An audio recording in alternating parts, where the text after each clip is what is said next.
Let's get started. So I'm Weizi Li. I'm assistant professor of computer science at the University of Tennessee, Knoxville. And by looking at the title, you know I'm interested in large scale mixed traffic control and coordination. So today I'm going to talk about also our my group's recent progress on this topic. All right. So first of all, I would like to thank my collaborators, my students, and the funding agencies. Without them, the content of this talk won't be possible. So I especially want to thank my collaborator, Dr. Japan from University of Hong Kong, and his postdoc, Dr. Dawei Wang, also from University of Hong Kong. So they contributed significantly to the content of this talk.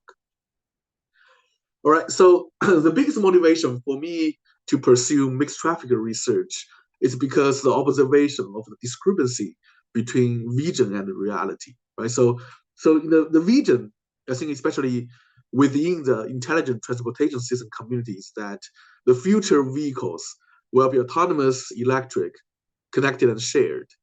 Um, but the reality is, we don't really see a lot of autonomous vehicles running around, right? So unless you are living in a few cities, such as San Francisco in the United States, then you may see some autonomous vehicles. Otherwise, we don't get to see them, right? And there's no timeline to transportation autonomy. Right? So we don't really know when we're going to have 100% autonomous vehicles running out there, right? So, in other words, I think this current status can be accurately described by this line of from the House of Dragon, which is says, "Road ahead is uncertain, but the end is clear." So I really like the show, big fan, so highly recommend it. Right, so so really for this unknown timeline ahead of us, the mixed traffic is going to be the dominant mode, right? So when I say mixed traffic, I mean a mixture of robot vehicles. I call them robot vehicles, not autonomous vehicles, because they don't have to be a level five fully autonomous vehicles. They can be vehicles equipped with autonomous features at any stages, right? So the mixed traffic would be a mixture of them, robot vehicles, and of course human-driven vehicles, right? So we heard so many of we also heard about mixed traffic in today's talk. Um, so they have other names like a mixed autonomy traffic, shared autonomy traffic, etc. But I just call them mixed traffic for simplicity. So although we don't really have many autonomous vehicles or robot vehicles out there yet, there are already a lot of studies and hypotheses have been made about how our cities will adapt to transportation autonomy, right? So some cities may be more optimistic.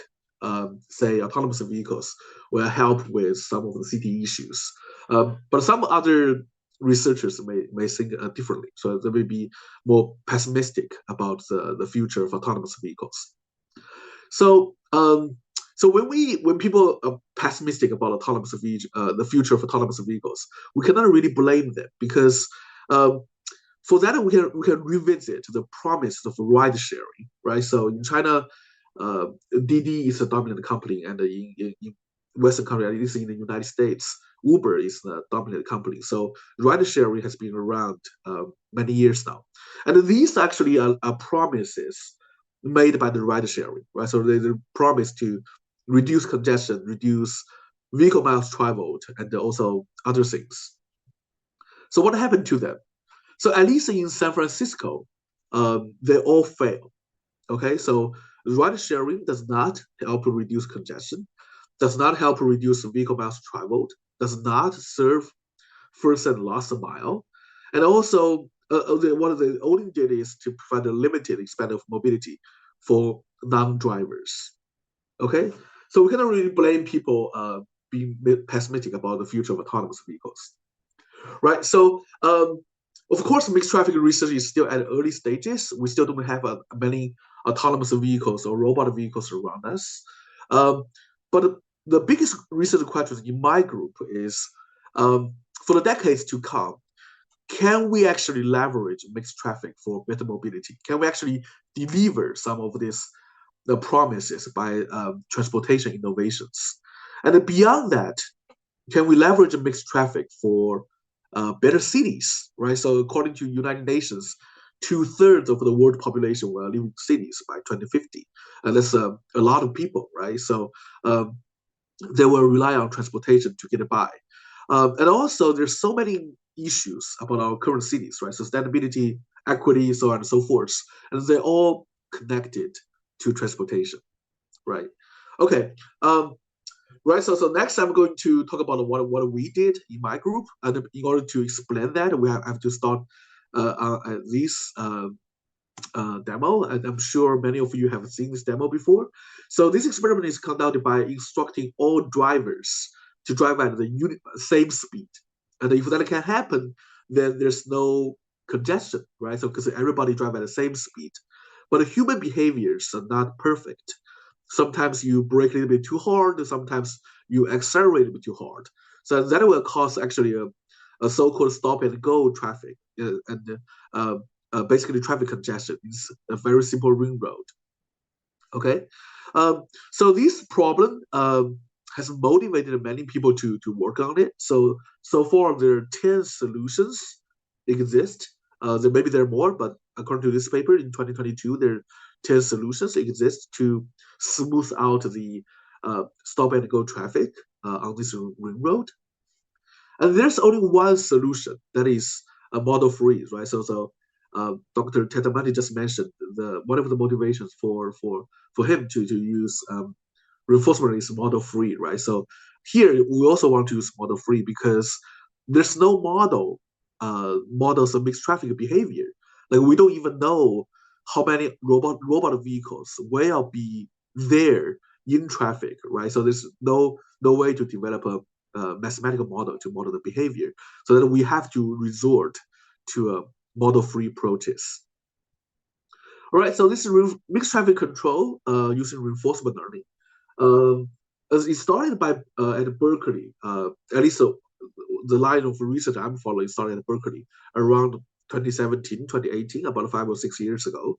So where basically people find by inserting a small percentage or sometimes even one robot vehicles into the traffic and then using reinforcement learning to learn their behaviors, they can help to smooth out the traffic congestion.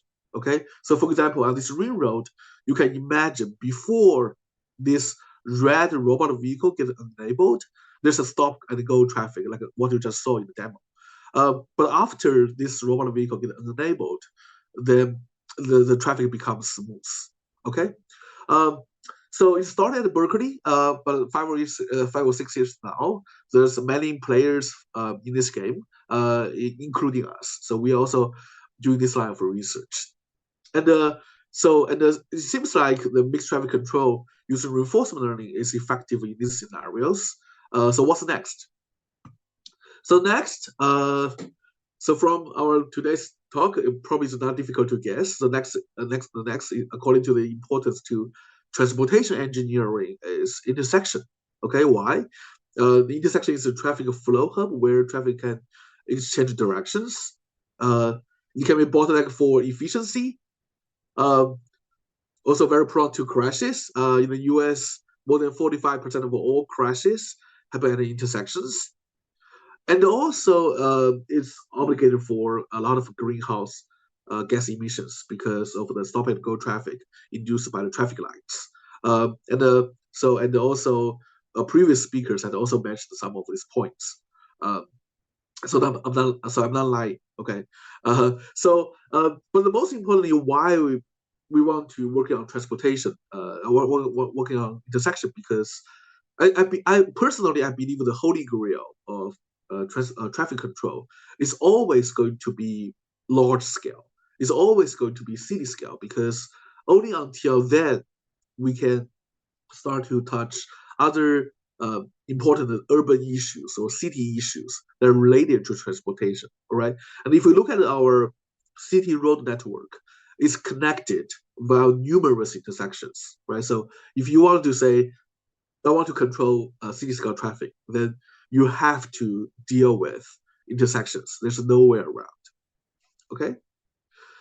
But of course, it's a challenging subject. Intersection has a very topology. So, for example, so at the right hand side, you can see here there's just some example intersections in the Washington D.C. Uh, of course, it involves uh, conflicting traffic streams. That's why it's prone to crashes and many accidents happen at intersections. And also, it represents an open system, yeah, in the control theory with unpredictable disturbances. Okay. All right, so back to mixed traffic control using reinforcement learning. So before our work, this is one of the state of the art. Okay, so so this work is from MIT. So at the right hand side, this is their most complex intersection. Okay, again, there's no traffic lights. Okay, the researchers just want to see by just relying on the the red robot vehicles, can it help get the traffic through this intersection?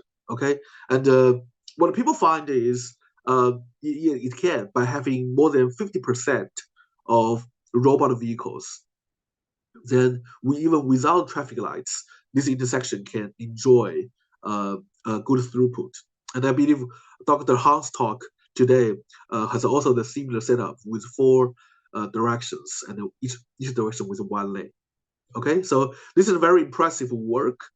Um, but we want to do more. Okay, so even though this is impressive, there's still a gap between this intersection and our real world intersection in terms of the complexity, right? And we really have to touch the real world intersection in order to have the hope to control the traffic at a city scale. Okay, so so with that observation, we kind of secretly working on this problem over a year now.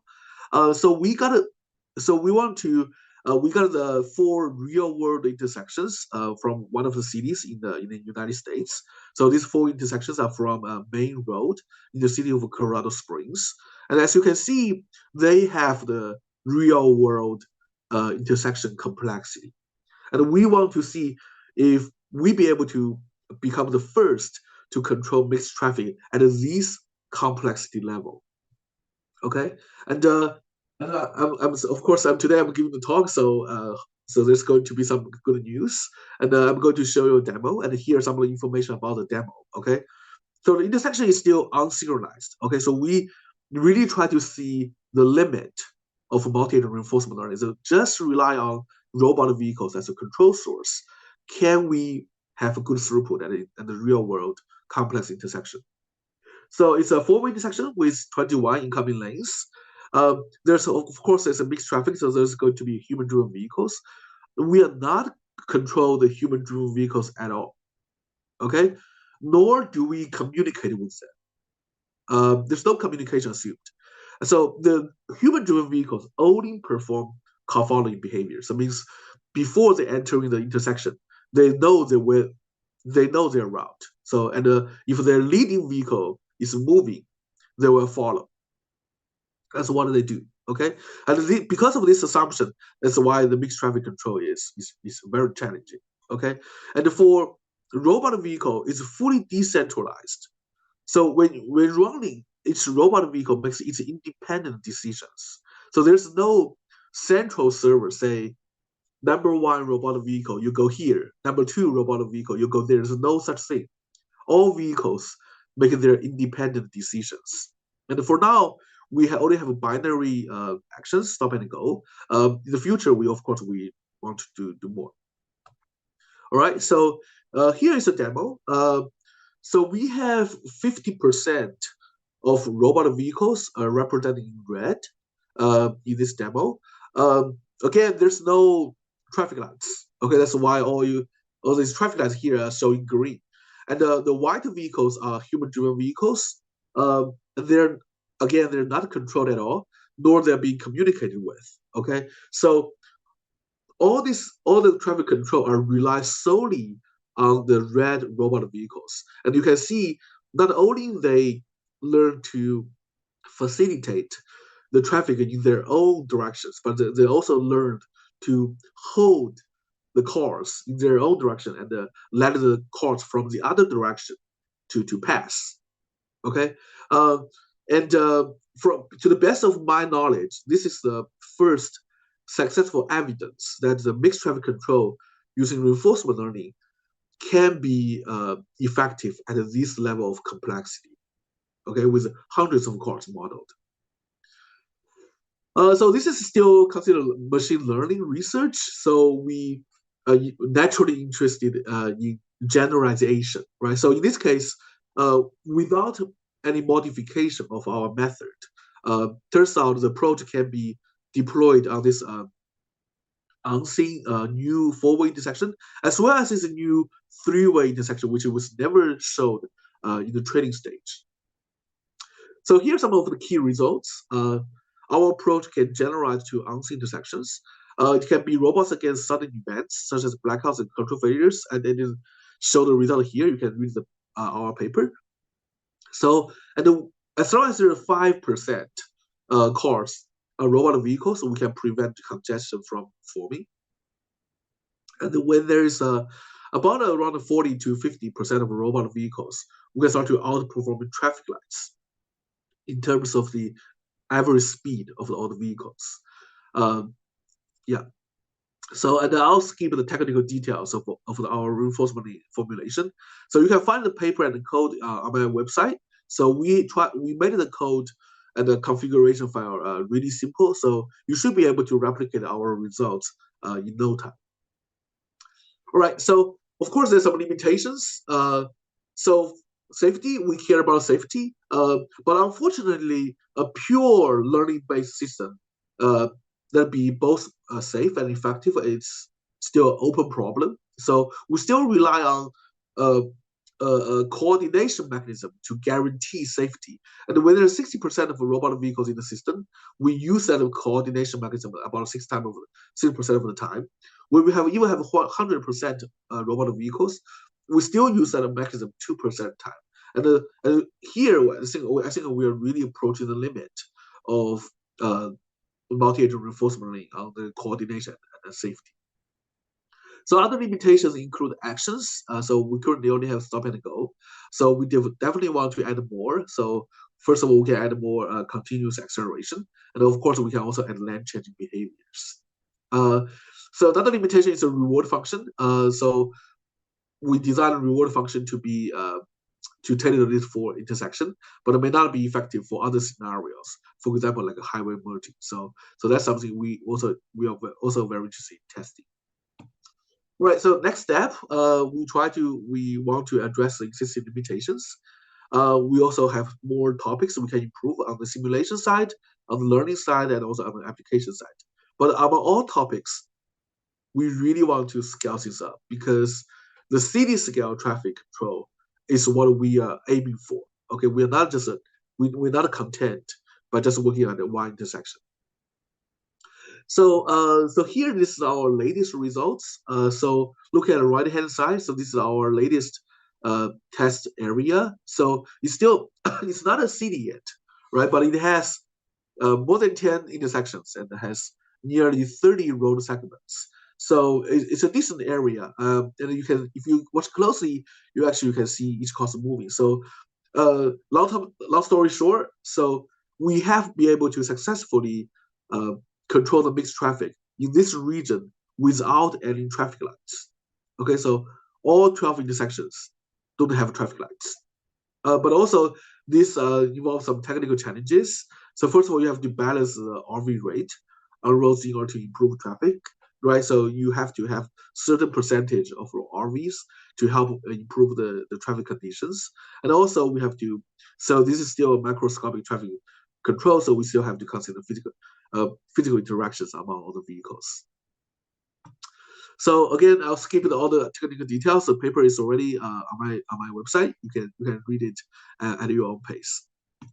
All right. So by having mixed traffic working in this area, I think there's still some chance. There's already some chance we can start to answer some of the research questions I proposed earlier. Right. So the first is, can we actually leverage mixed traffic for better mobility?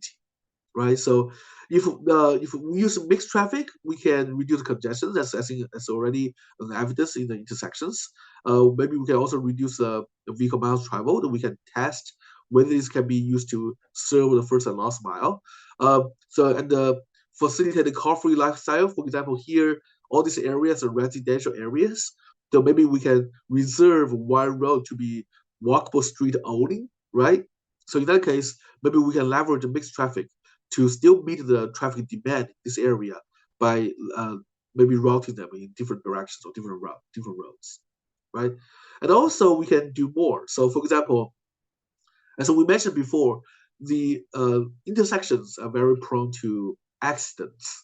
Um, However, the safety record of a roundabout is superb, right? So now with a better efficiency of mixed traffic, can we design more intersections to be roundabout to improve the traffic safety? Or can we even route the vehicles differently to better to further enhance the safety?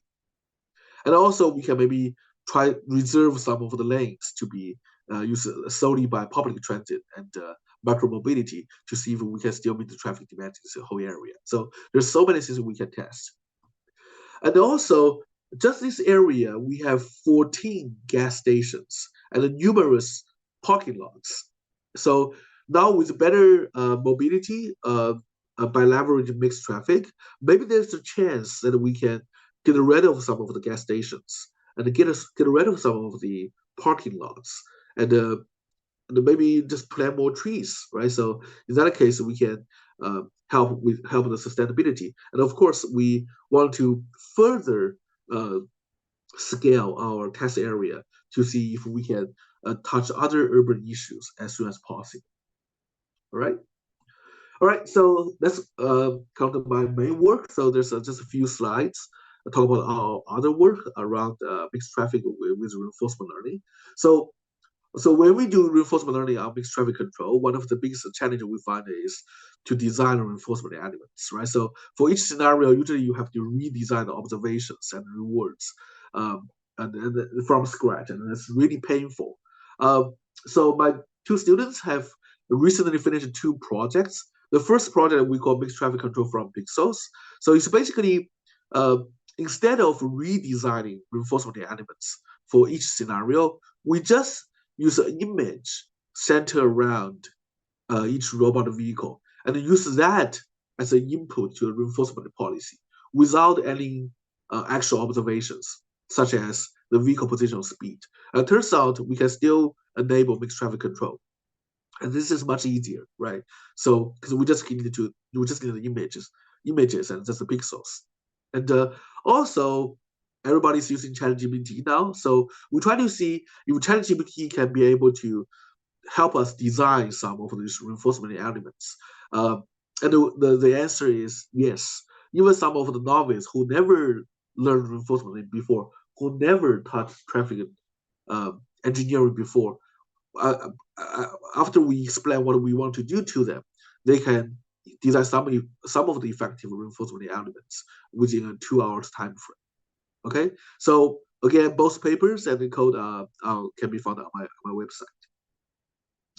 All right, so let's come to the main topic of my talk.